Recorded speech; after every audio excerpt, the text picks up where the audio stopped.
8 o'clock. So if everybody's good and ready, I guess I'd like to call to order the Board of Selectmen meeting for Tuesday, April 8th. Please all rise for the Pledge of Allegiance. I pledge allegiance to the flag of the United States of America and to the republic for which it stands, one nation, under God, indivisible, with liberty and justice for all. Great. Okay, thank you. Oh, I'm making a mess here on my flag thingy. Way. All right, well, just wanted to, quick update. Obviously, we completed the last, information session on the Academy. And so we'll be talking more about that this morning with the final vote to call the referendum. The other thing I want to highlight tonight at 7 o'clock is the Board of Finance, public hearing on the proposed budget.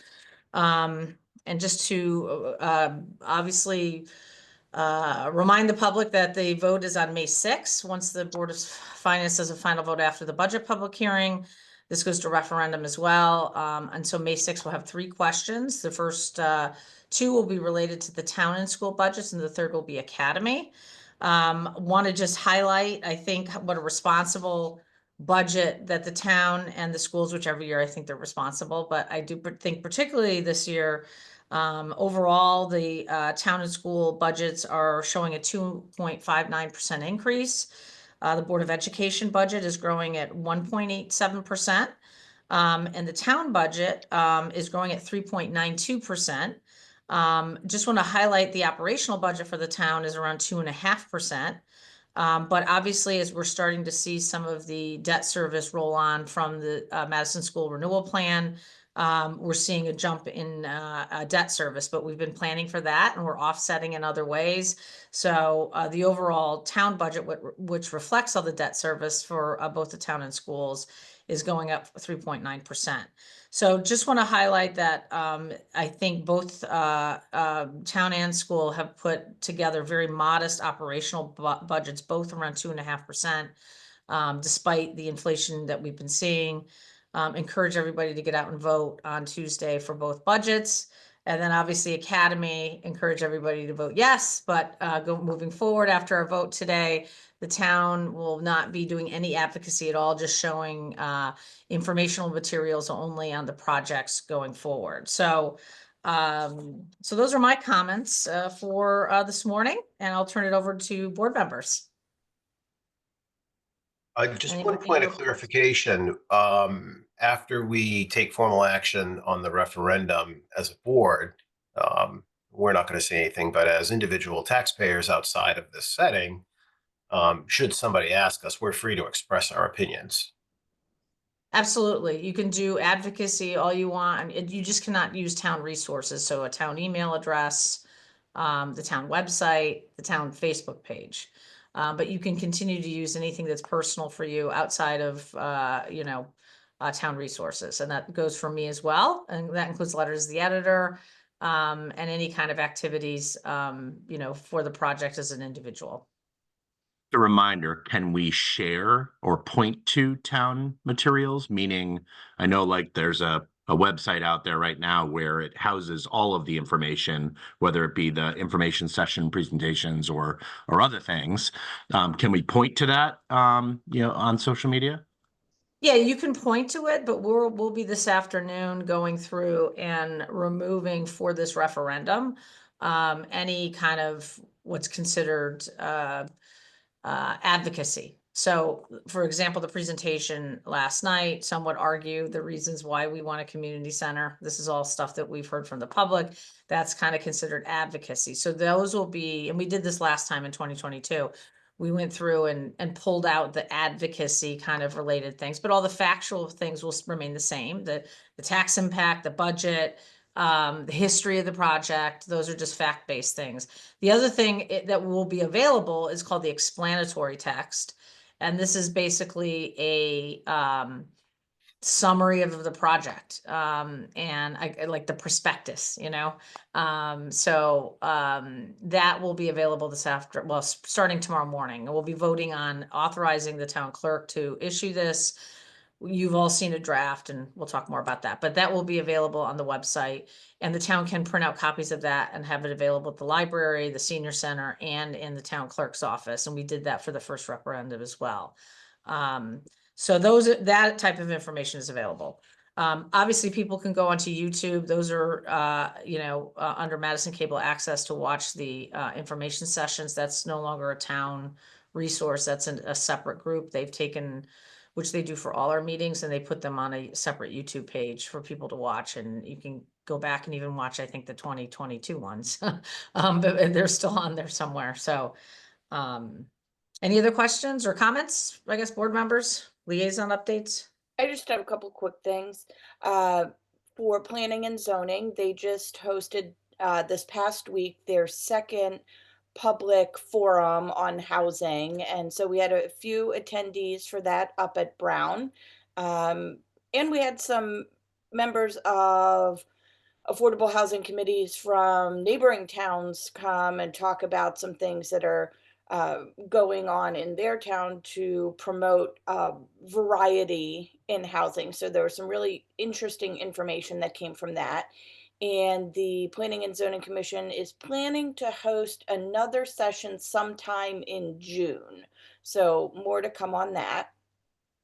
And then for our Affordable Housing Committee, they'll be coming the end of this month to present to us their findings from their work so far and recommendations that they have for our board.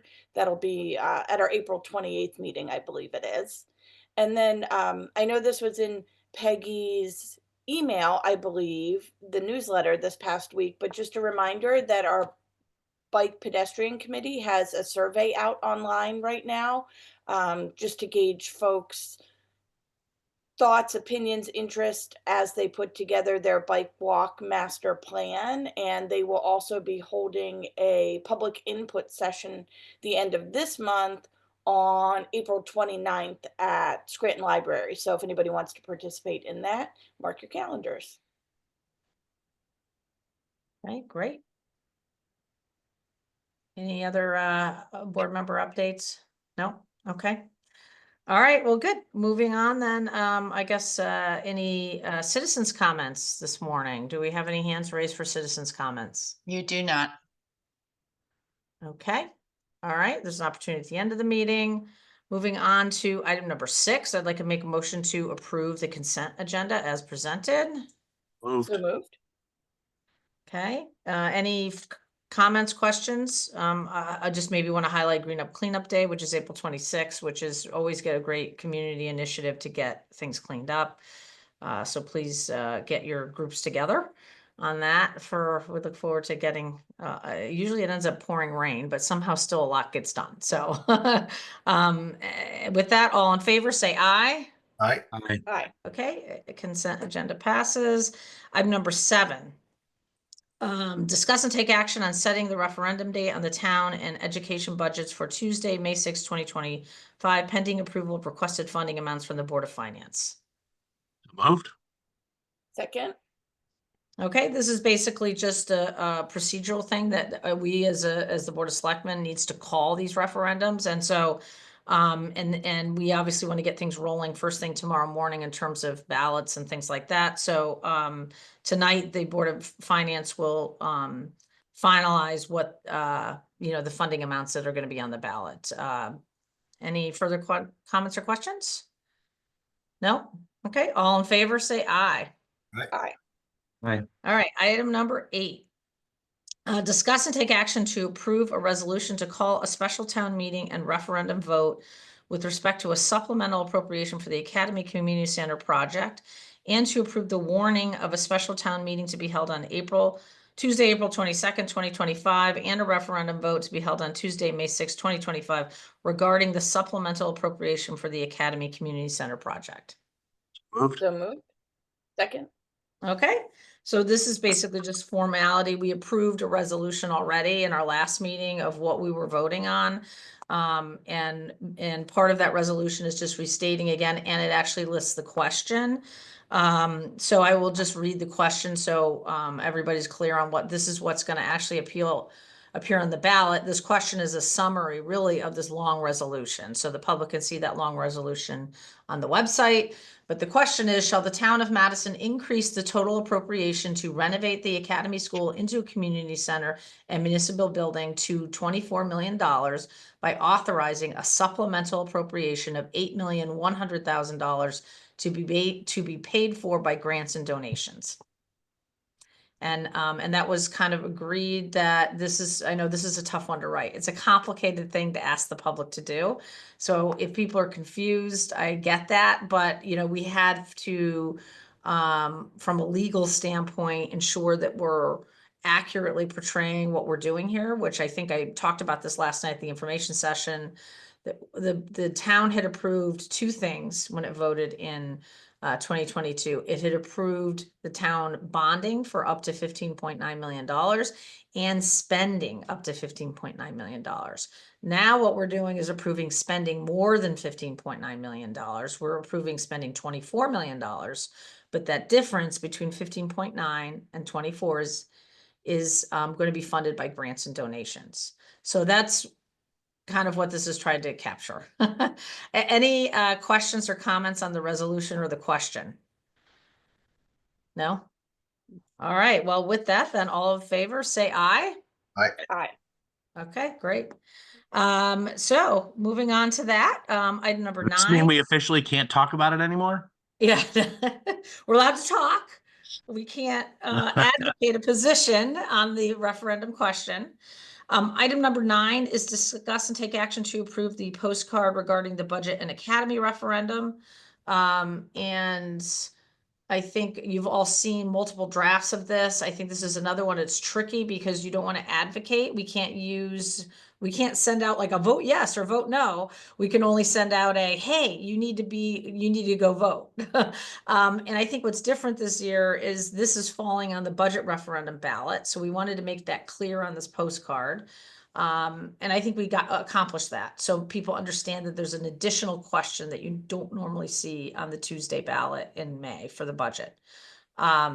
So, this is just allowing the town clerk to move forward with this. So I'm assuming, no questions. I know you guys have seen drafts and I've been given specific input for individuals on this.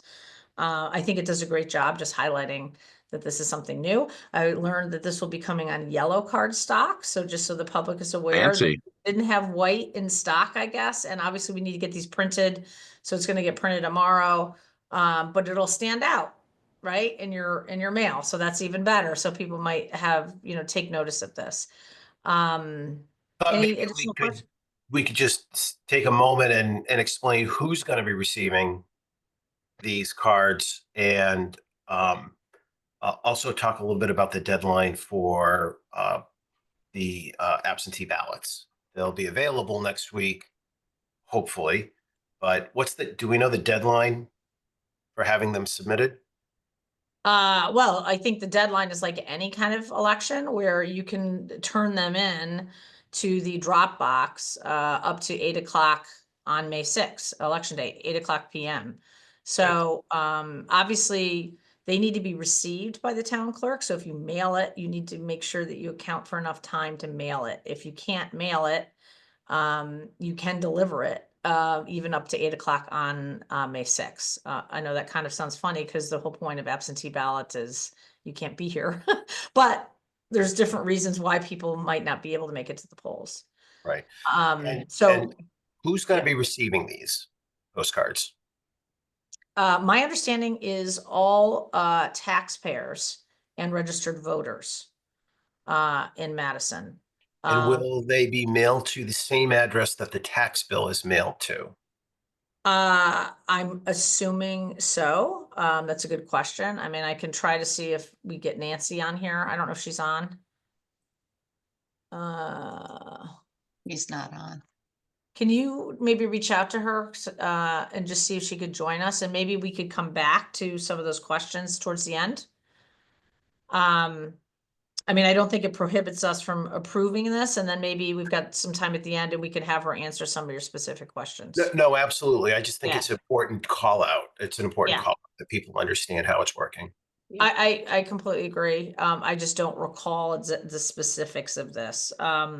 So why don't we do that? Any other things relating to the postcard at this stage? And then we'll come back with Nancy to answer questions. Maybe not so much a postcard thing, but just a point of clarification. I know there have been some questions out in the community about who is eligible to vote in our referendum. And I reached out to the registrar's office yesterday just for clarification.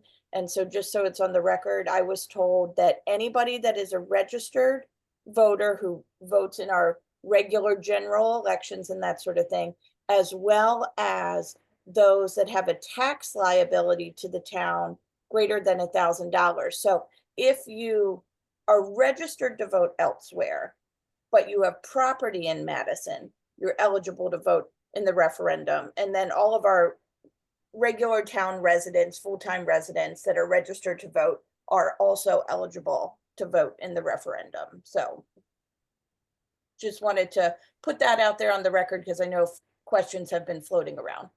Yeah, and I think that they were relating to somehow that if you're a registered voter but didn't have a tax liability, you would, but no, you can vote as long as you're a Yep. registered voter here, period. And then Yep. you can also vote if you own tax, as you said, it has to be over $1,000. That's in our charter, but it's also, I think, state statute. 'Cause I remember we Nancy's on now. Oh, great. Okay, good. So if we want to bump her up here.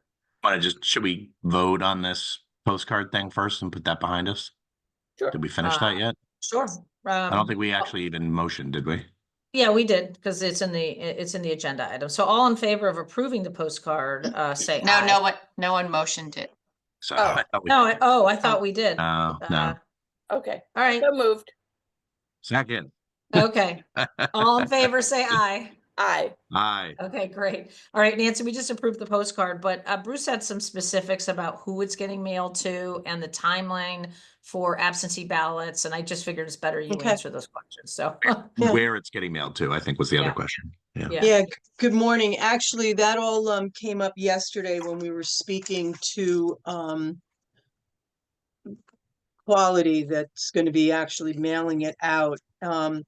They handle the tax collectors mailings, and from what we did the last time, they did get a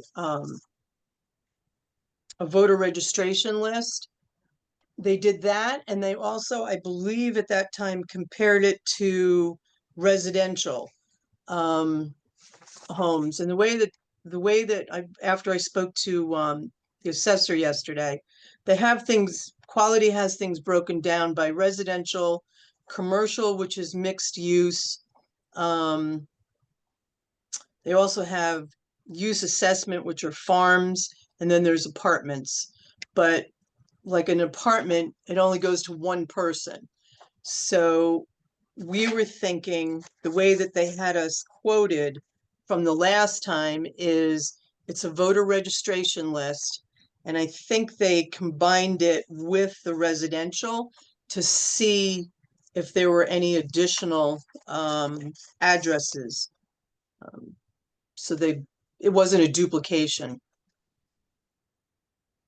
But even if we had them do what they have for residential, commercial, which is a mixed use, maybe even vacant land, the apartments, we're still like where they quoted us. So like we could kind of do it either way because we're trying to get to every household, correct? Right. I think my question was the scenario where I have a home in Florida. That's where my legal residence is. I've got a home in Madison where I pay taxes.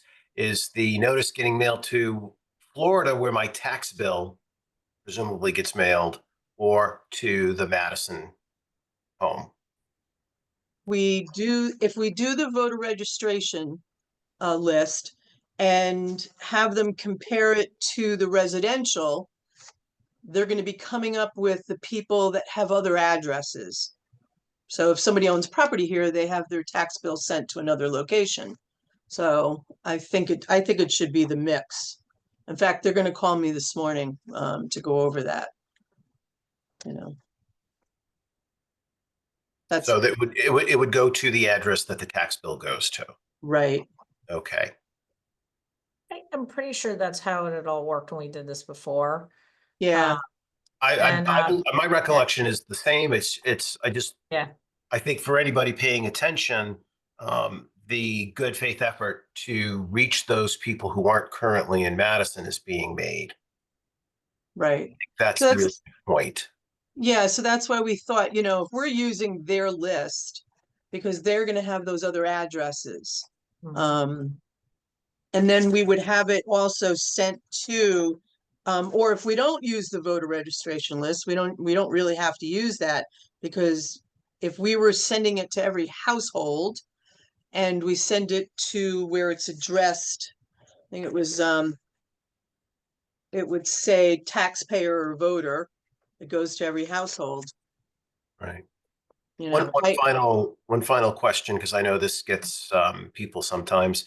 If my home is owned by a trust or an LLC, but I'm registered Right. to vote in Madison, am I still able to vote in this budget referendum? So if you're a registered voter, does not matter how you own your house, you would be able to vote. However, if you live out of town at another location and your house is in a trust, you would not be able to vote because the house is owned by the trust. That's the catch. people It's vote, right, versus entities, right? right, right. And I think that's that the same, also for it's the business. same thing with an commercial. LLC Yeah. corporation. Right, right. That's an entity, right, not a person. And I just want to highlight, I remember this came up during the last one. Mhm. So if you live in Madison, say you move back and you're living at your parents' and your car is registered here, right? Mhm. Yep. You can vote in this if it's more than $1,000 of, is it assessed value or tax, appraised value? It's assessed value, right? Yeah, on the grand list. It's Yeah, on the grand right. list. So if you, And- you're living with your parents or whatever, you moved home for Correct. 2 years to get your graduate degree or whatever happened, and you own a car in your name, Mhm. and it's worth more than $1,000 assessed value, then you can vote in this. Correct. So, because I know we had people questioning that. Somebody had a trailer, I remember that came up, or a boat registered in Madison. As long as you're paying taxes and it's more than $1,000 Right. of assessed value, you are eligible to vote in this. So, Right. and that was, we had a lot of discussion about that, but there are some circumstances like that that comes up where people do own property and are paying taxes here, and it can be as simple as a boat or a car or a trailer. So Yeah, we have absentee ballot applications coming in now. And we're preparing for the ballot to go out. And in fact, I think yesterday we had a couple that actually it was 3 people. 2 people were registered voters. The third person is not a registered voter, but her name is on the house as being an owner. So she gets to vote. So and I think the other thing to highlight is, since the last November, the state approved no excuse absentee ballot voting as well, right? Is that in place for this? there's a catch with that.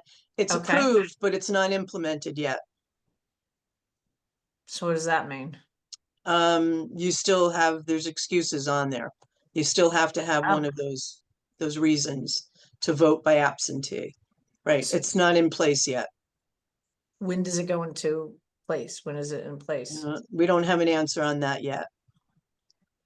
Is that because they haven't approved the actual like There's, document or? yeah, there's no document, there's no process Okay. for it yet, right? Okay. And then the other thing is there is no early voting for local elections, right? Correct. Yeah. For local Or- referendums, I should correct. say. Because the Correct. municipals will have early voting, is that Yes. correct? Yes. Yes, So November will. yes, November will have early voting, but there's no early voting on referendums, and that is because the way they had designed the legislature approved it. So so all worthy things to point out, because I'm sure those questions will come rolling in.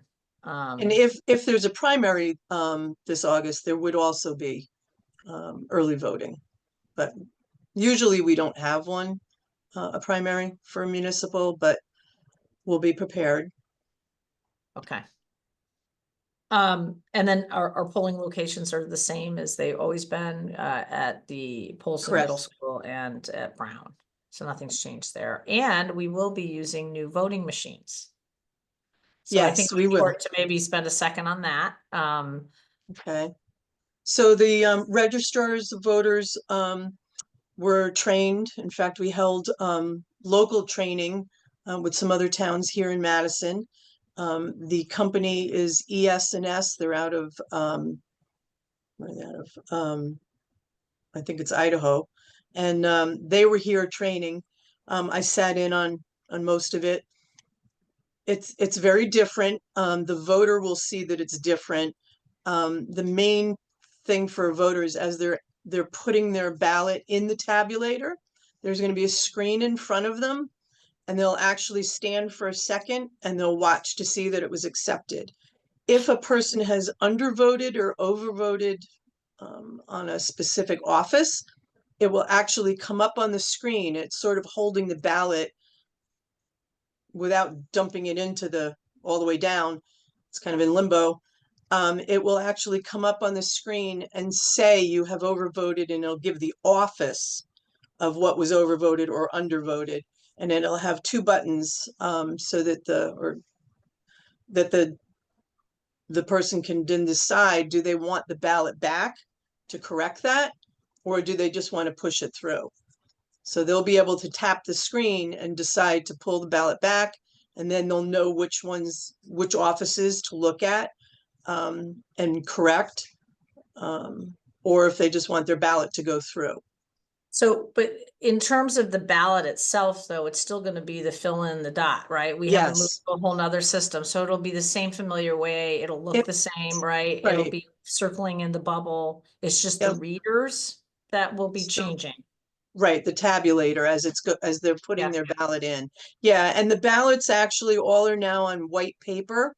If somebody's doing an absentee ballot, they'll see a colored bar across the top, just so that it's an indication to us that it's an absentee ballot.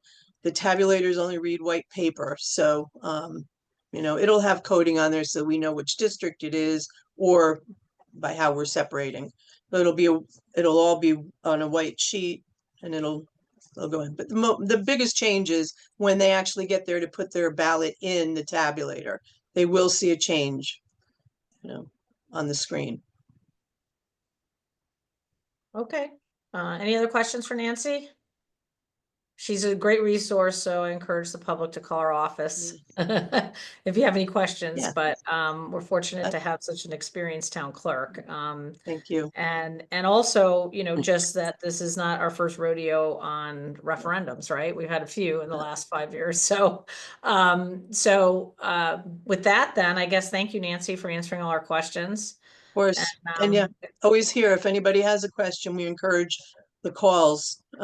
That's that's what we're here for. Make it Nancy. smooth. Great, thank you. Thank you. All right, so moving on then. So a lot of obviously exciting stuff to see these new machines, which I know were well overdue, because we were kind of getting on the last legs with the last voting machines. Next item on the agenda is a discussion of the plan for installation of the wayfinding signs. So Aaron is going to kind of walk through. This was ARPA money that we had approved. We kind of locked in a contract with the sign guy that we had dealt with the town signs. And now we just want to finalize this. And I thought, I think the board likes to have some, input on these things. So I thought, let's bring it to the board, Aaron. So I think that's a great idea. Good morning. Love when we give input, right, Aaron? Do. Well, as much as I love driving around town and having my youngest daughter say, Mom, look, there's your welcome sign. I'd like to have someone else's name on this one too. That's kind of cute, though.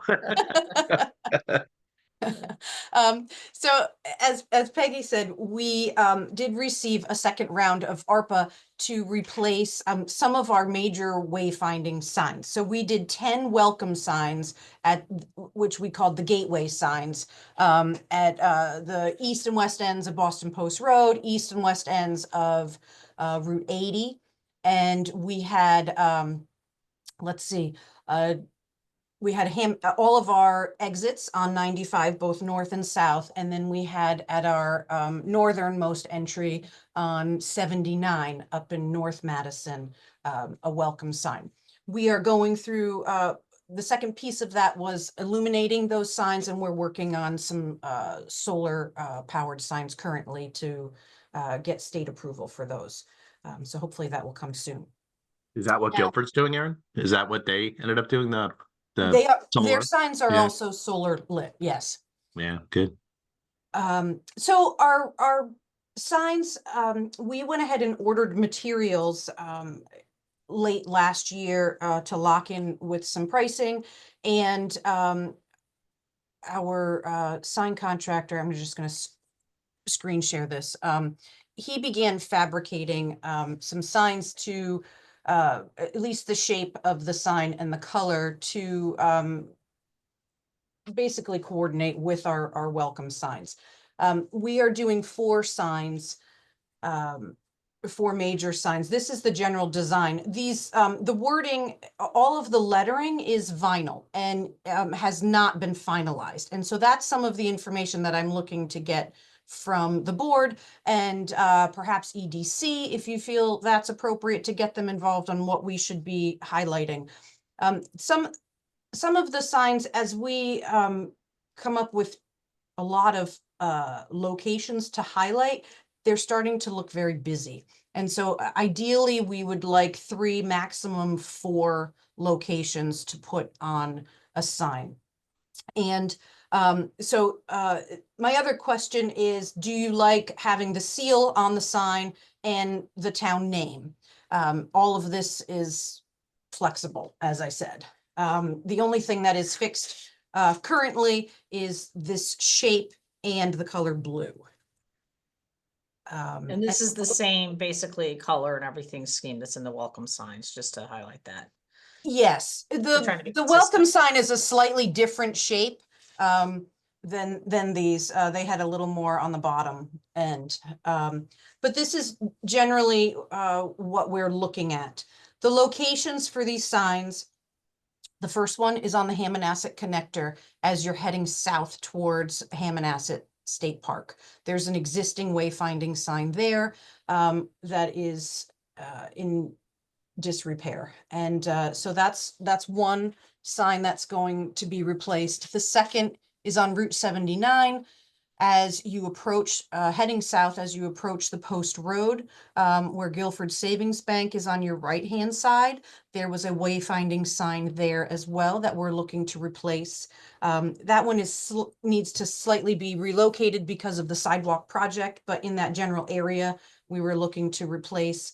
The third sign is on further north on 79.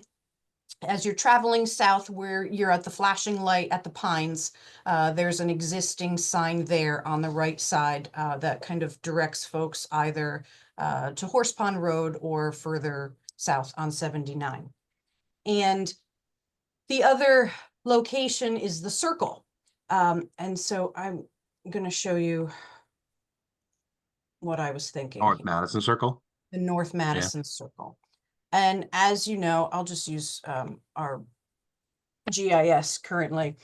As you know, our existing sign is over here on the west side of the circle and is limited as far as actual direction that it can provide. So the suggestion that I had thought is that we treat this circle for actual wayfinding, if that's what the intent of our signs are, and to put smaller signs at the entrance to each entrance to the circle where we could better direct folks as to the amenities. I was struggling a little bit with this area because I wanted to highlight places like Rockland and some other things, our rural shopping area, that I didn't feel that we could successfully do in one sign here on this side. So that's sort of the direction I'm thinking, is to love do that, Aaron. smaller Yeah. signs there, but that were a little more effective as far as directing residents. That makes I'm- sense to me. And the design is similar, similar shape, just a smaller size. So not to I obstruct. think was there at one point, right? Wasn't there a smaller like wayfinding sign in the middle of the circle at one point? I don't know. That predates I me. think I think there was one there that Madison Earth Care maybe maintained or something. Well, I know they maintain around the current circle sign. Yeah. And these are going to be vinyl letters. They're they're reflective so that they can be replaced and changed if something changes that we're looking for. But they're not going to be illuminated because they're going to be that wayfinding quality retroreflective that people can see in the dark with headlights. So first take, is everybody comfortable with the location of the signs and general style of them? And then we need the magic to happen of what we should put on them. I have a couple of questions. Can I ask you a couple of questions? Yes. So, one would be like, especially downtown, I would love to see, just selfishly and also because of our strategic plan, something that points to North Madison also coming off the highway. So if we're saying downtown is this way, wouldn't it be great to say North Madison is the opposite way? So that's one comment. Do with it what you want. Second comment is around we're talking about 4 wayfinding signs, but I also thought at one point, and Peggy, maybe we had talked about this, I can't remember, but I thought, similar to Guilford, there were those bars that you can put on the existing welcome signs too. Is that something that we're still considering? Yeah, those are they're the ones that say settled and No, yeah. like below it, like Guilford No, does, no, like that bar is actually the downtown, North removable. Madison, like it's almost like Yeah. a combo platter. You can kind of do like wayfinding using the welcome signs too, I thought. But I always thought we were always intending to put Yeah. bars underneath. So, but maybe I was wrong. No, we absolutely did talk about that bar being replaceable. Yeah, but there's Whether not it more was than that, right? There's right. just that You can't bar add that's extra there. bars, so it's just one Yeah. bar. Yeah. Got it. Okay, I mean, I that helps guess me. physically, you probably could add another bar if you wanted, but that was sort of filler that we put on that. The signs look better with a bar underneath. And No, I think they look the great. message that we want to put on them, they can be unique to that particular location. As you said, if there's something that we don't really have a wayfinding sign currently for. These are, I'm not gonna say we don't need other wayfinding signs in town strategically in areas, but of this scale, these are the ones that we were trying to replace. I think some of the other ones could be even Smaller just size. decorative road signs, Yeah, or the smaller ones like you're talking about at the circle. I mean, maybe there's other ones that we add that are more the smaller size. Yeah, these were the major. We had funding for these largest signs that are the most impactful, I think, on our major roadways. But I think there probably is an opportunity to enhance some of our other wayfinding signage with even, in our old, I think it was in 2018 was when this wayfinding and whole sign package kind of was explored with a consultant, Fitzgerald Halliday, and they had some suggestions for actual aluminum road signs that just had a more decorative cut top. They're a lot less expensive. We could fabricate them here just as we do, order with our road signs. So there's an option there as well for infill. Or an opportunity, or should we be coordinating with local traffic authority or the police commission and or maybe the bike ped commission also? Like, is it worth asking them, for ideas? Just given we're trying to sort of change some things up a little bit here too, and maybe make the town a bit more accessible. Sure. Yeah, I'm sure there's some I guess my point is there's probably some learnings that we could leverage as well of what they've been doing.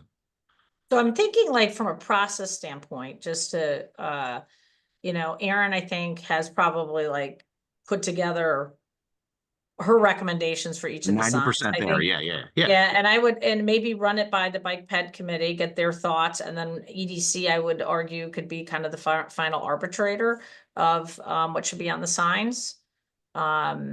I mean, I think right now we're good with the style, right? I also thought it was important to get, especially we have several North Madison residents here that, so we're gonna break up that big one, which you can't really see anyway, and do more smaller locationals at the different entrance points as to the circle. And then I think, you know, so that's fine. And we have an existing budget. So we go with what we've got now. And then we could always add. Now we're in a point where it's smaller incremental ads, right? We've got a style, we've got a template basically, and we could add more if we wanted. So, I mean, is everybody okay if we proceed from that? And obviously the community center was listed as one of there. We won't know until May 6th on that. So we'll assume that we won't finalize this until after May 6th, but it's final too, so things could be swapped out. So if that, everybody's good with that kind of way to proceed, or does the board need to see this again, or the final plan, or you're good? No, shape, color, small signs at the circle all sound great to me. I mean, this was like magic in terms of timing because I just had a resident reach out to me the end of this past week about our current wayfinding signs and how they were looking really worn and tired Yes. compared to the new ones we have. So when I saw the agenda come out, I was like, great. They were looking worn and tired 10 years ago. I know. Yeah, yes, they were. So this is a bit of a random thought. I know that as we've talked over the years about these signs, we've talked about variable signs, we've always done it in the context of electronic, and that is problematic. But I wonder if there couldn't be an But that's coming accommodation. too, right, Bruce? I mean, we have that electronic sign. I think we already approved that, right? So that is coming also. Right, but putting them in places that, you know, putting with you know, the density that we're talking about here would be, I think, quite expensive.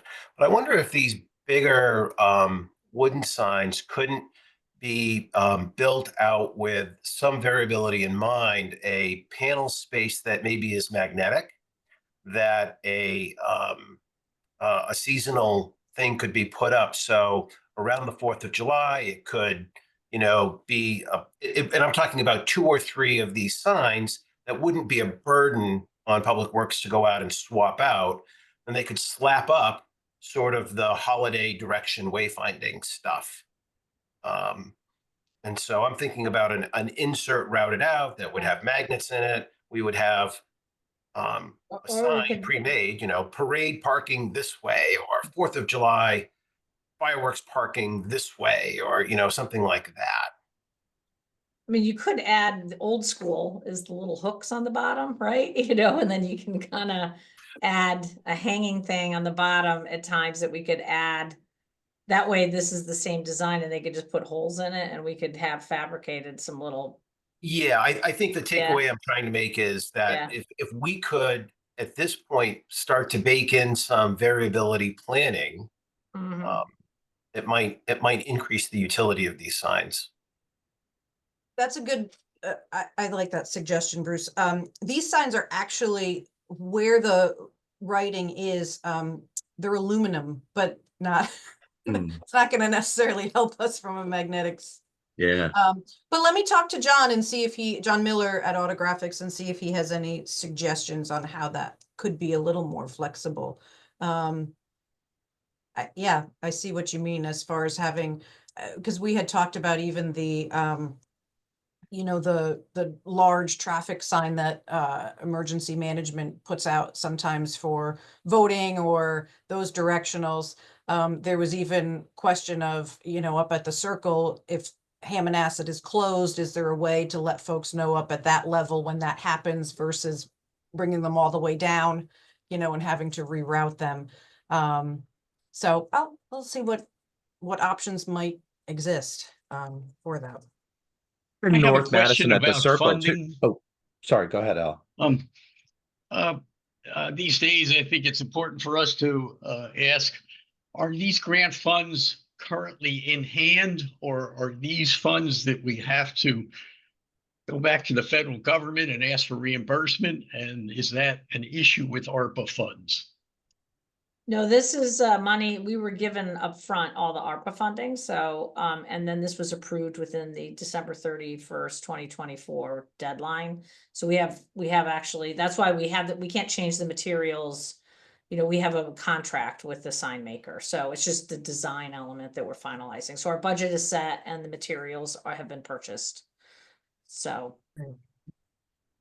I do want to, we're talking about the electronic sign, that's going to be coming back to you. We did, just to highlight where we had planned to put it on, as we got into the design element of this, we found out that the state right of way is really, really large on the ambulance property. And it was creating because we had to keep it out of the state right of way. Otherwise it had to be breakaway, which would look like just a TV screen. Remember, we had the nice design for the electronic sign. Unfortunately, it is completely made it impractical to locate that sign at the ambulance property now because of the right of way. We didn't realize how big it was, and it wasn't until engineering went out there and they were like, whoa, this goes way, way into the property. So you'd have to have the sign like so tucked in that no one would see it. So we're looking at options, alternative location options. That's another one. We're committed. We signed a PO, so we're getting that sign. And we're going to just have to figure out a plan B, and they've been kind of working through that right now. So that'll be coming back to you soon, because we got to nail that down one way or the other.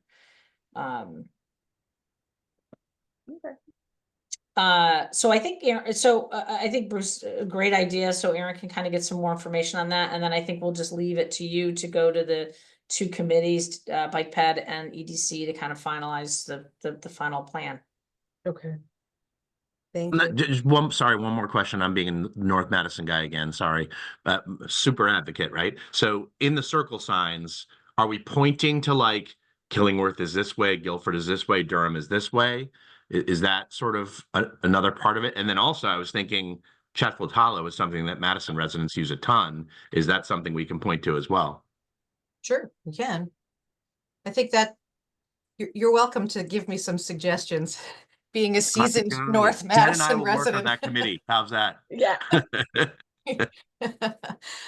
Yeah, because some signs have more, if we are heading to the west towards Guilford, there's not a whole lot to put on that sign. So it's just Guilford, right? Exactly. Yeah. And so that's all it might say, as you're coming south, it might say Guilford, and then, kind of continue on.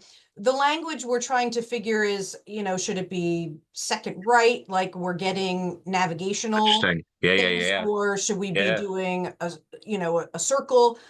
That's where I'm trying to see what looks better on the sign for folks to. Yeah. I mean, the key is usability. So, right. So I'm thinking about Scott's question, which is a great one.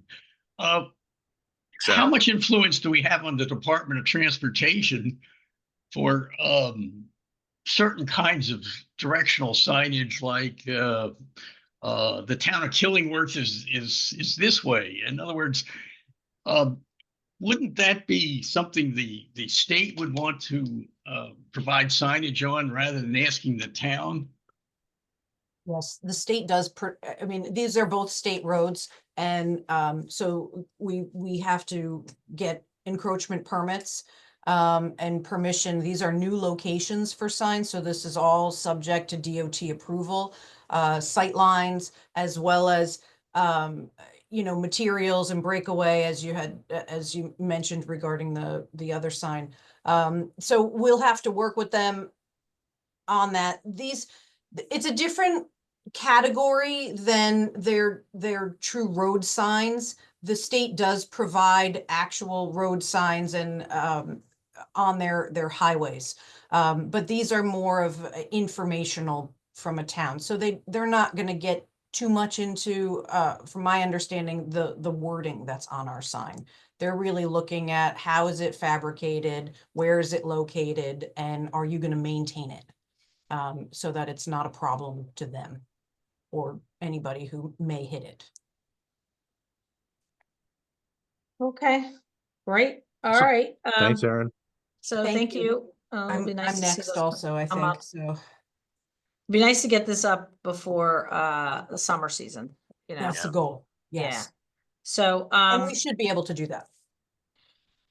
so you're on for the next item. Discuss and take action to authorize an application for the installation of a dock facility at parcel 35-2 Garnet Park Road, where the town has a public access easement. So Moved. moved. Second. Second. Okay, great. So this is kind of an interesting opportunity. I'll let not opportunity, but situation. I'll let Aaron explain the background on this, but this is involving a public easement and then a property owner wanting to install a dock that would be in the public easement. So go ahead, Aaron.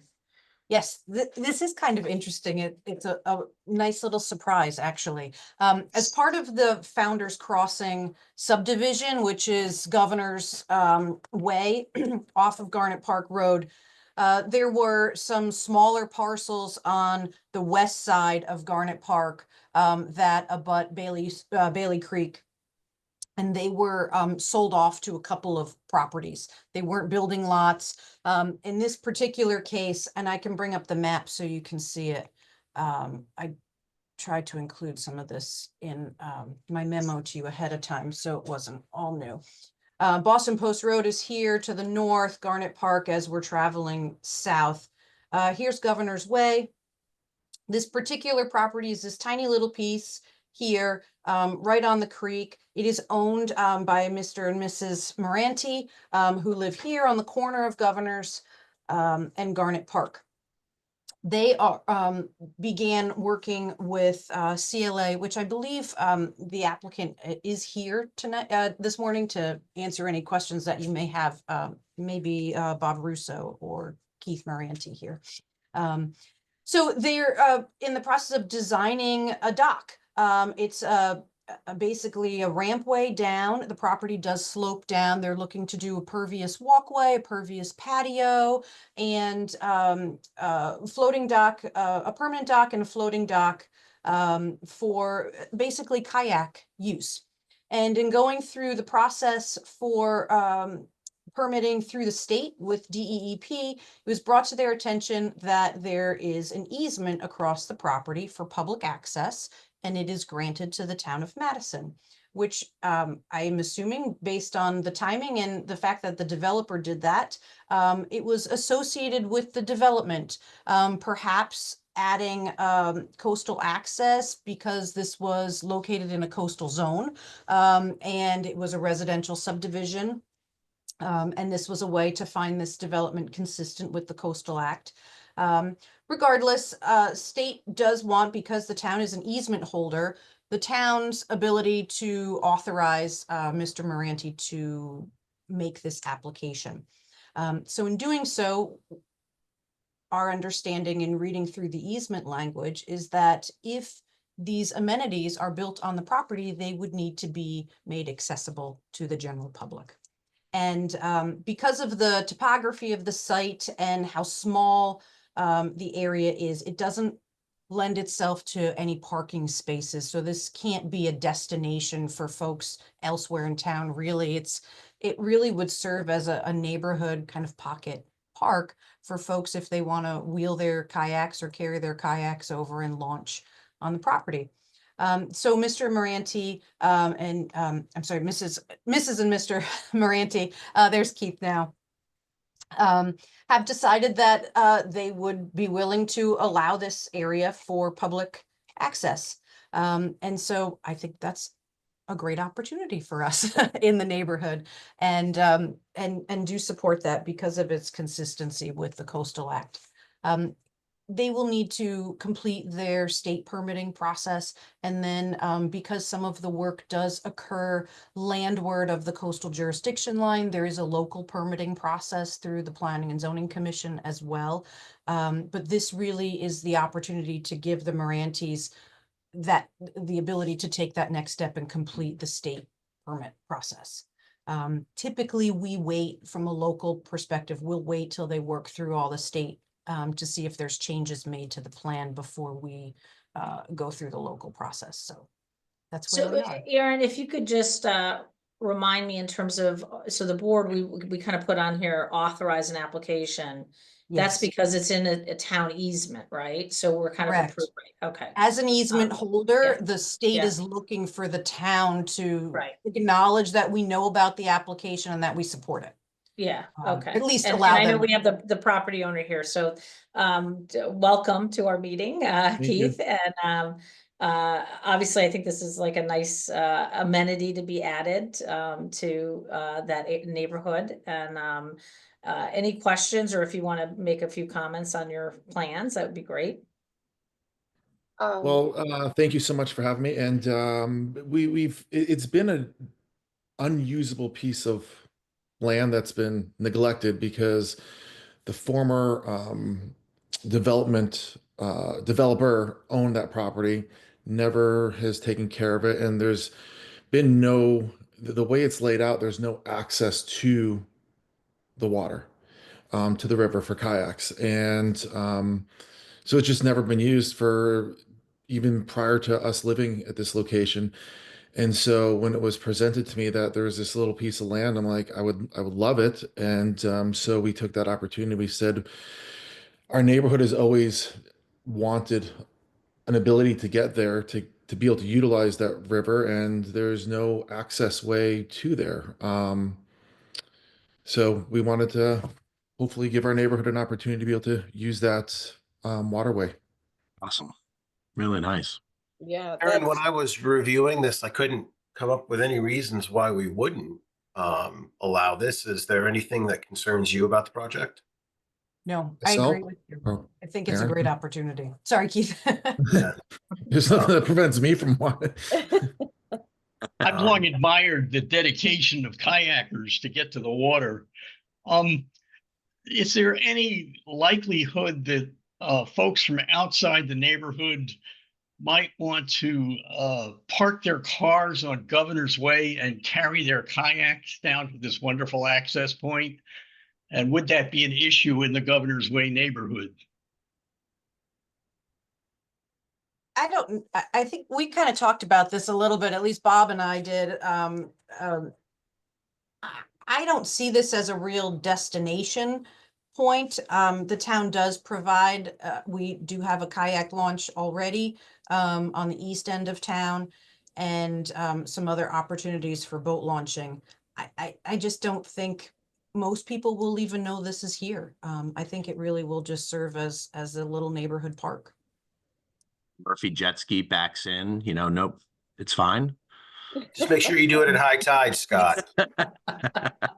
yeah, this really sounds wonderful to me, and, very generous of the Moranti family to, install something like this for the benefit of their neighbors, in addition to themselves.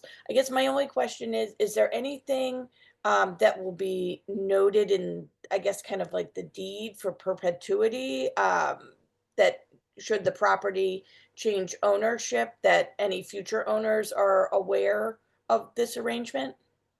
There is currently an easement on the land records that, so the property is currently encumbered by that.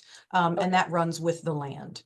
Okay. So that, yes. that What is about there. maintenance? It's a good question, because what about maintenance? So 20 years from now, docks need repairs. Who is obligated to make those repairs?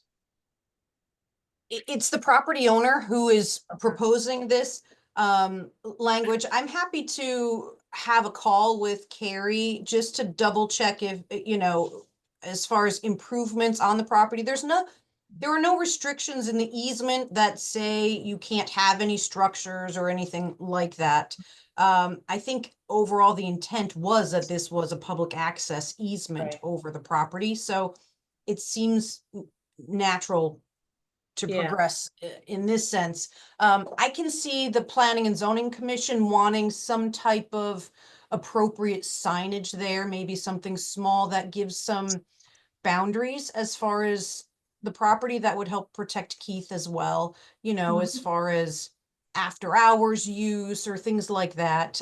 Some other public access areas that we have, we've placed some general restrictions on.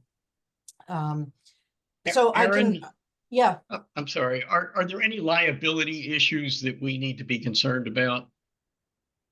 from a town perspective, no. I think that's more of a Keith question for his um insurance, really. And I think Keith, have you gone through that process of at least exploring what your liabilities, if any, are? Yeah, and I think to your point of placing some sort of signage there, that would have to be very notable that it is, at your own risk. Um, Makes sense. So I think that would be a likely next call. If the board is comfortable with the Morantes moving forward with their state permitting, we can coordinate prior to our local review process as far as whether or not there should be any language updated within the easement.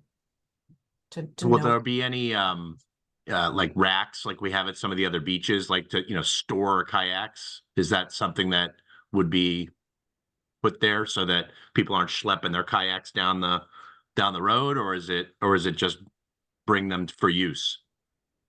it would be strictly bring for use because, I mean, first, the land is not nearly that big. Um, it's going to be a very small, like, couple stone seating area, and so I think Erin made it a very she called it a neighborhood park. It's really going to be like a really tiny seating area, couple stones to sit, and like the water's right there and the sun sets behind it. It'll be, and I don't know if you guys are familiar with exactly where it is when you come down Garnet. Governors is immediately on the left, and it's really truly the entry to the neighborhood. Um, so it's going to have that little seating area and a couple steps down to there. And so it'd be, Aaron called it right. It's a little neighborhood park, I think would be a pretty cool way to call it. Cool. Right? Well, I think, Thanks for doing it. well, yeah, we'll just, if everybody's good, let's take a vote. All in favor of approving item number 11, say aye. Aye. Okay, and then we'll just kind of work, obviously, with the language and things like that, refining that. But you can move forward with your permitting process. So thank you very much for bringing Thank you, this up. everybody. Thank you. Thanks. Yeah, Thank thank you. you. Thank you. Great. Okay, so item number 12. Unfortunately, I was hoping to review this ahead of time. I did not get the opportunity. So this is kind of an update on the road paving study that we had a presentation quite a while ago, that we were kind of looking for a longer term plan and talking about, do we want to infuse some money into CIP to bump up our road paving program? So we can review this today, or we do have somebody from Beta here, but this is just discussion only. And we will have to come back, I think, later to talk about, what we actually want to do here. So just flagging that I've not seen this. This came in at like 4 o'clock yesterday, so. All right, I can take over from here. I appreciate your time. Good to see all of you again. So based on the presentation that was given back in the fall on the current status of the roadway RSR, or road service rating, for the entire town, I've been meeting back and forth with John Iannaco to kind of discuss what we were going to run as budget scenarios. In terms of how we would develop a 5-year plan, proposed plan for the town. So let me share my screen here for you.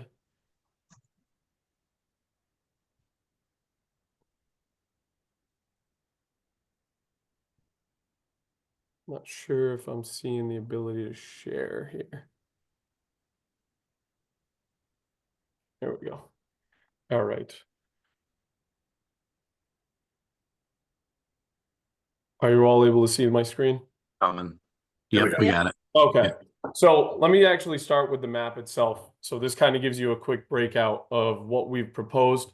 So again, I know, Peggy, you had mentioned you had just seen it. We were going back and forth for a bit.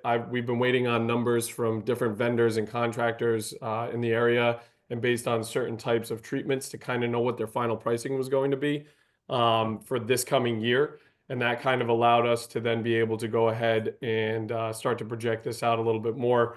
But before I get into it, basically what John and I had come up with here was that we would assume a $2 million budget. And that was based purely on the forecast model that we presented on back in the fall. So showing here that the current RSR when we presented was at a 71.14. $2 million was going to be that number that was going to basically allow us to maintain but slightly increase over time.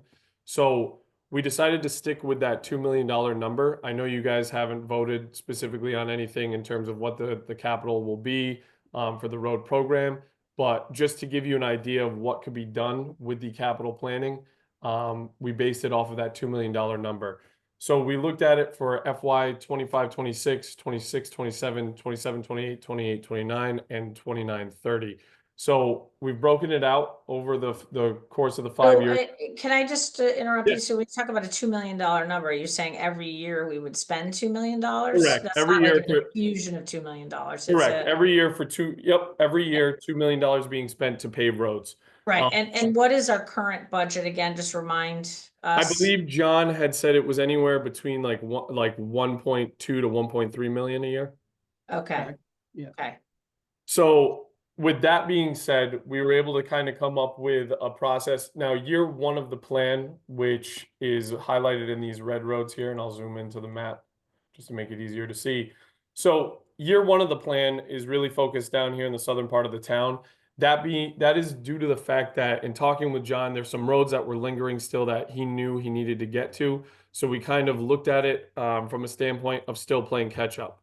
Because if you remember at the original presentation, we talked about the fact that when we're trying to develop these plans, we're not going to jump right into full-blown preservation mode. There was still ground that we needed to make up. Most communities have to spend a couple years playing catch up on the roads in order to kind of see that jump in the overall network score, but also still addressing roads at the bottom of the curve so that you have more roads to be able to add into the preservation bucket of things.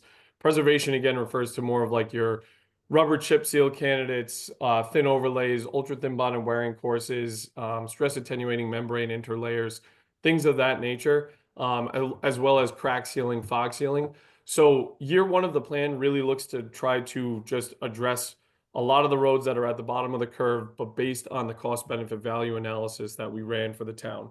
So the cost benefit value analysis addresses not only the roadway condition, but we're also looking at the roadway functional classification, whether it's an arterial or a collector road, local, cul-de-sac, dead end, the actual cost of repairs based on the unit costs that we're carrying for each one of those repair bands that the roads get broken out into, the proposed improvement that we're recommending on that road.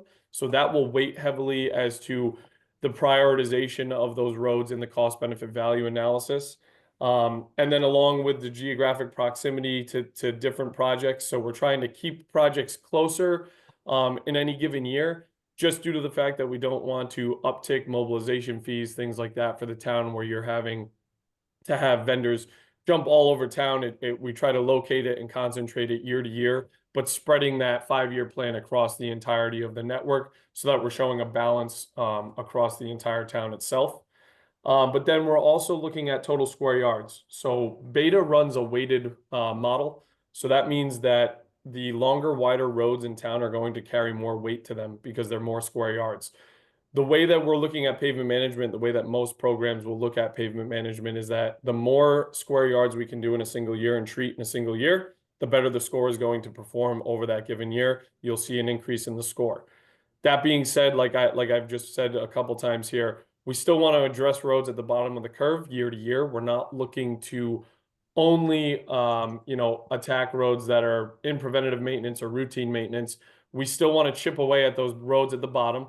And we need to in order to keep the network healthy and to get you that increase that you're looking for year to year in your overall score. But we do want to start to sprinkle in a little bit more of that preservation approach too, because that's what allows you to stretch your dollars, allows you to touch more roads in a given year. And again, hopefully keeping complaints and residents happy. So when I look at year one of the plan, and I'll just quickly go through this part of it. Stony Lane, Fence Creek, Linden Lane, Madison Springs Drive, Old Post Road, Scotland Road, Stacy Lane, Flintlock Road, Randy Drive, Scotland Ave, and then we had East Wharf and Middle Beach, which these are separated out because The water department in town will also be incurring some of the costs of those 2 roads, given the work that was being done, according to the conversations I had with John. So they're actually giving back the town 192,000 towards the overall budget for that year, which is why we're a little bit over that projected 2 million. But based on the treatments that are being recommended in this column here, so in this case, it's a lot of mill and overlays, and the reclaiming that John's traditionally always done year to year. This is kind of again, being posed as a year to just kind of keep things as it were. John already had an idea of a lot of these roads having repairs done to them. So I don't want to come in and just overhaul the entire way in which Madison's been used to seeing the paving being done year to year. We're trying to ease into that preservation. So year 1 is a little bit more of the traditional approach that the town has been taking in order to address roads at the bottom of the curve. This, in theory, this will actually help you with your score. You're going to see a significant jump. I know when I say 1 point doesn't sound like a lot, but with a deteriorating asset of 125 miles of road a year, 1 point to gain 1 point in your overall network score is not easy. So after year 1 of this plan, you're actually looking at the current 71 score to be closer to that 72. We've had deterioration already occurring since the scan. So right now the score for the town as of today is a 70.8. With all of this work getting done, they would roughly be around that 71.9 mark. So you would actually see the increase that you're looking for there in year 1 of the plan. Year 2 is when we start to try to incorporate more of that preservation. Again, Oh, excuse me, can I, just a couple questions, yeah, because please. when we had talked about this, one of the Mhm. things we wanted to factor in is a better way to prioritize what roads we were gonna pave. Yes, It wasn't just the scoring on condition, but it was correct, density, correct. and usage, right? So is that factored into this? Yes, so this entire plan is based off of what I was saying before, the cost benefit value analysis that Beta runs. So it's part of that report that was delivered to you. There's a cost benefit value analysis report at the end of the overall tabular report that was sent. That report is really what drives the decision making and how myself and the folks at Beta, what we do when we go in and actually develop these plans. It isn't just taking the roads and looking worst first model, because if we do a worst first model, you will never catch up. You will never see gains because you're going to be spending the majority of your money on only a handful of roads a year. And then the cycle just continues. You're never going to see yourself actually get out of that cycle of worst first. So the approach that we're taking is we want to address roads that are still at the bottom of the curve year to year. Year 1 is just a way to catch you up, so you have more road miles that now fall within that no maintenance required, routine maintenance band. And then year 2 through 5, that's where we start to try to really incorporate some of that preventative maintenance, like crack sealing, rubber chip seal, things like that, in order to get more road miles completed in a year while holding roads that are still in good condition. So your preventative maintenance roads are roads that we're saying right now, if you were to do something to them, they would require less money to maintain, and you would actually see an increase in their score and longevity of the life at a much lower cost than a mill and overlay, a reclaim, your traditional. Okay, so but that cost benefit analysis, and I'm sorry Yeah. if I'm drilling down. No, you're fine. You're fine. The cost benefit analysis, the benefit, you said your scanners can, or you have ability to incorporate density. So a road that has, that's 2 miles long that has 3 houses versus a Yep. road that's, a mile long that has 50 houses, right? Correct. So the idea is more impactful for higher density. Yeah. So So that's correct. captured in that cost. How do you capture that in the cost So benefit? that's done manually by myself and the people doing the actual plan. So there's Okay. there's no program that's going to be able to utilize technology to say that we had a certain count of homes on any given road. That's what kind of separates how we do it. So we do the hands-on approach to actually develop the plan using the data. So the cost benefit value analysis, which is looking at collector roads, arterials, local, cul-de-sac, dead end. Each one of Yeah. those carries a different weight because local and cul-de-sac dead ends, they have less ADT, so less daily traffic on them. So we don't expect to see a lot of road traffic on that. So the wear on the road is not going to factor in as heavily because you're not going to see that traffic like you would on your arterials and your collector roads, your major cut throughs basically in town. So your major cut through roads, those are going to be roads that we need to look at and prioritize, and especially when it comes to preventative maintenance, because we want to preserve those as long as we possibly can for cheaper dollars, so that we're not just letting them fall back into that major minor rehab band of mill and overlay reclaiming, because then you're spending most of your money on those constantly, and we're not able to address those neighborhoods that we're looking at. So when we're looking at the town of Madison as a whole, we start to address roads like, in this case, Middle Beach Road, Scotland Ave. These were roads that scored very high on the CBV. So we wanted to address these roads while we were looking at them. And while we're going in, because geographic proximity to things is also plays a factor, I'm looking at, okay, here are a handful of roads that we know we definitely need to address in a given year. What else around there makes sense for the town to also spend money on addressing those like roads that are there? So we're trying to lump projects together. So it's a little bit of handworking as well. It doesn't just, the computer is never going to be able to spit something out. There are firms out there that will promote it that they can, but you know, typically what ends up happening is they just have sporadic segments of road getting done all over the town. That's not how you pave. That's not how you would go in and actually select roads to do paving jobs on. When we're on a road, we want to address the whole thing so that we're not coming back and years later to do different segments. So we're trying to lump these together while still using the CBV as our foundation. So I'm looking at the CBV report and I'm saying, okay, what makes sense now that we have a handful of roads we're going to do, what makes sense to also include in that given year in order to see the increase in the overall network score that we're looking for to make sure that we're gaining ground, not losing ground, and not just maintaining in a given year. So this is sort of what that plan is done. Okay, and how far out does the plan go? So we go 5 years. We don't like 5 going, years, okay. yeah, we don't like going past 5 because to be realistic, years 1, 2, and 3, that's what we try to lock in and definitely know this is what we intend to do. 4 and 5, they're there. They're kind of, you know, that's still sort of up in the air because as we know, we have a bad winter, priorities might change. So distresses on certain roads might have bigger issues just due to heavier rain in a given year. The freeze thaw that we experienced this past winter, that all plays a factor as well. So it's very hard to concretely say, okay, these are the roads we're definitely doing in years 4 and 5, but it's at least it gives you an idea of what we're looking at doing and what we're thinking of doing just based on the data and what we're seeing right now. That's why we constantly update year to year to give credit as to what's going on. That's why our program has built-in deterioration. So the roads are deteriorating that about 2 points per year on average at any given year. So that way we can adjust accordingly to the plan. But that's also where communicating back and forth with John, where he says, you know, to me, Joe, this year, you know, we're coming into year 4 of the plan, but I had a road that blew up just because of some sort of a weather issue. It got pounded during the winter. I think we're going to need to get that road back into the plan before we do anything else. That's where we make the adjustments on the fly. So it's not that the plan is ever super concrete when we're looking at 4 and 5, but years 1 through 3, we definitely want to say we don't want to deviate too much because we can forecast out. So right now, as it stands, the way that the plan looks with that roughly $2 million of paving a year, you would see your score go from the current 70.8 that it is today to a 73.6 over the course of 3 years, which is a significant increase when we're talking about pavement management. Because like I said, the average for New England that we typically see is anywhere from a 68 to a 70.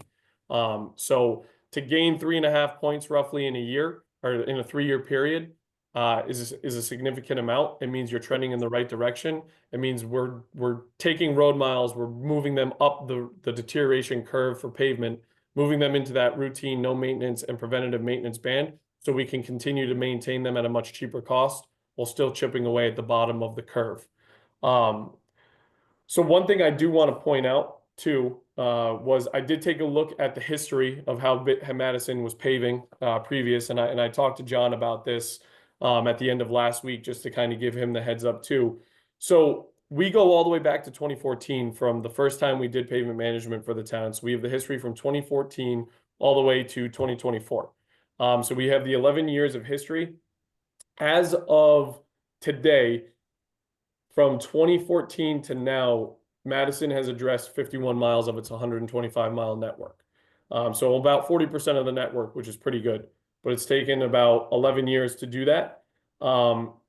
Since COVID, it was roughly 4.6 miles a year. Since 2014 to now, that was being addressed on average. But since COVID, and really where we saw that increase in the asphalt cost, which is why towns are having a harder time getting the same amount of miles paved in any given year. So with that being said, since COVID, we've only seen about 18.2 miles in Madison addressed over the last 5 years. So it roughly comes out to like 3.6 miles of road, but about 14.64% of the network. So when we look at it that way, it would take about 27 years based on the 2014 data to now. It would take 27 years for the town to address every road in town, to do something to it at some point in time. If we're looking At that rate. At that rate, yep. Yeah.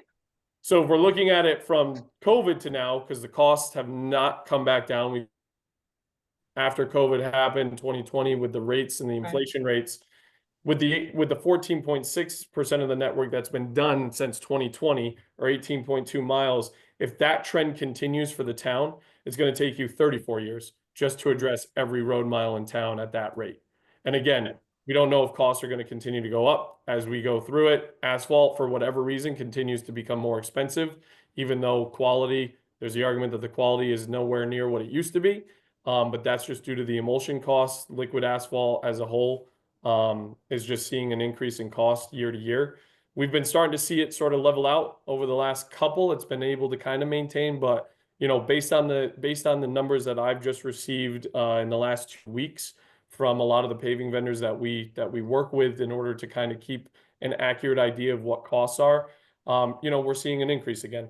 So we're anywhere between $105 to $110 a ton for hot mix asphalt, which is insane because there was 12 years ago. I thought oil prices were now low, right? So Right. why is it the? And that's where it doesn't. We expected when we saw oil costs going down, you would think that the asphalt would too, but it's not. It's going up. So it's kind of one of these things where preventative maintenance, preservation, it is going to have to play a role in every town. I know you mentioned Guilford earlier on the call, talking about the bordering towns that you're working in. We also work with them. Guilford's a good example. Was just recently talking to them about their plan. They're looking to add preservation back in. They got away from it. They want to do more of it. It's something that every community has to take a hard look at and do. Clinton, Connecticut, same thing. They've just gone through a season this past summer in 2024 where they did a lot of preservation work just to hold the roads that they had in good shape, while still addressing bad roads in town. But the worst first approach, it doesn't work in pavement management, where we're talking about looking at the network as a whole. And I don't want to get off too far off topic, but I don't want to say that, a road that has maybe 5 houses on it and it's a dead end road isn't an important road. It is. But we have to be strategic about when that comes into play, when we add that road in. And then if it's a road that's, off of a few main roads that we're currently doing, then it's being thrown into the plan. And I can, I'll zoom in right here for you in year 1 that we've proposed. So we're looking at Randy Drive here. Well, when we're plugging in a road like Randy Drive as a proposed road to have some sort of mill and overlay done to it, we're not just going to bypass the one dead end that comes off of Randy Road. When I'm looking at the plan, we're going to include that because it only makes sense, and it's the right thing to do when you're making the plan and devising the plan. Is we're not trying to skip over roads that are in the same condition while we're in one location, because again, we don't want to have to keep coming back to the same area over and over and over. While we're in an area, we want to try to address it as long as the money is there to support that. That's the most important part.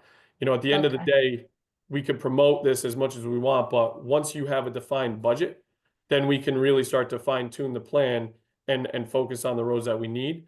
Like I said, we went. Yeah, sorry. Go ahead. I think so. I guess that because we have just in terms of kind of wrapping this up, the takeaway from what I understand, and John really needs to speak to this at one point, is we're changing our philosophy a little bit about how we're prioritizing roads. We're using, but it's still going to be very much it's a combination of common sense and Yep. and human review, but Yes. also balanced with a lot of Yes. the technology that we were able to get during this last survey. Correct. And then we have to really, the board has to determine what that budget's going to look like the next couple Right. of years. So this works, right? Yep. And obviously, the number that was selected here. So I don't think we should focus on the plan today because Right. that is making some assumptions about a budget. Correct. But it's really the approach. Yep. And so I think that we just need to have another conversation later, and I will spend a little more time with John and Sam about what is realistically, and Stacy, what is realistically something that we could come up with Mhm. to, from a budgeting standpoint, because I don't think right now we're in a position to see a $700,000 increase in our paving budget every Right. year for the next 5 years, right? Right. So there might be some balance of this that might include also some sort of infusion into the road paving account, which we did do 3 years ago, I think it was. Mhm. We did, an infusion into that from the fund balance. So I think that this has been helpful, and a lot of detail perhaps that we don't need to review today. But I think you've done a good job covering what the philosophy is here. And I don't know if the board members have any more questions. I think really now I think we need to have our leader in this department come forward with a pragmatic recommendation of how we can move forward. Sure. And again, I just want to highlight the 2 million approach. And I completely understand what you're Yeah. saying at this point, Peggy, because it's not a defined number. The reason the 2 million is selected is when we do these initial plans, a lot of times we're doing it based on an assumption anyway, the first round of it. And we usually use that break even number that we're showing based on that forecast model. So the 2 million didn't just get pulled out of thin air. It was based on the initial forecast model. So I appreciate you pointing that out. But yeah. So once that is defined, then yes, it's just finding that balance of It's finding that. So if we come up with, we feel comfortable as something we can project, I think this seems to capture all the concerns that we had rather than like worst. I forget the worst way first. Yeah. Worst first. We're trying to take a much more holistic approach. Combination of realistic, scientific, and also community centric, right? Approach to the paving. And one thing to highlight, and I've mentioned this to John too, Beta as your consultant, we're not coming in to tell you this is how you pave your roads. That's not what we're trying to do. It's to support you. So if you have questions on treatments, different types of techniques that are used that you're seeing other communities around you using, that's where we can come in to really educate further on that. But when it comes to the planning side, we're looking to take input from the town as well. It's your plan, it's your data, it's your town. We're here to just support you. This is just to give you an idea of what could be done with a specific budget and how it could be spread across the town over a 5-year plan. And again, if push comes to shove, it's always at the end of the day looking at it from a standpoint of, are we gaining or losing ground year to year? And in this case, this plan that's in front of you that you'll be able to review, this shows nothing but growth, getting you to over a 75 in a 5-year time period with that being said. So, again, please feel free to comment and nitpick it. It's not set in stone by any means. And again, it's a living document. Like I said, things are always changing on roads. We know that. So if at any given year, a major project needs to be incorporated, we will do that. It's never something that we're saying, no, this is how we have to pave. It's always just, here's an idea. Okay. All right. So I don't know, board member comments or, I think there has to be another round of this before, with the staff to come back with a more pragmatic, budget scenario for us, and how we would fund that. Yeah, Good? no, I think this is really what we've been talking about for all these years, is a metrics driven And plan and some certainty, as much as we can have with what that would cost over a period of time. I will observe one fatal flaw in the plan is that my street's not on it. But, okay, I was waiting for that. Bruce, you're the first one to say it. I figured somebody had to bring that attention. I promise I did not know where any of you live, so I didn't purposely leave your roads off. But this is great. This is exactly what we've been asking. Okay, awesome. Good. No, and again, I Good. appreciate your patience Okay. with this. Like I said, the data as a whole, it's a great data set, but for me, a lot of it came down to understanding where the industry was going to go with pricing as well. So now that we have more solid numbers to go off of, Yeah. now you have something to kind of review. So Yeah, and that's And- also,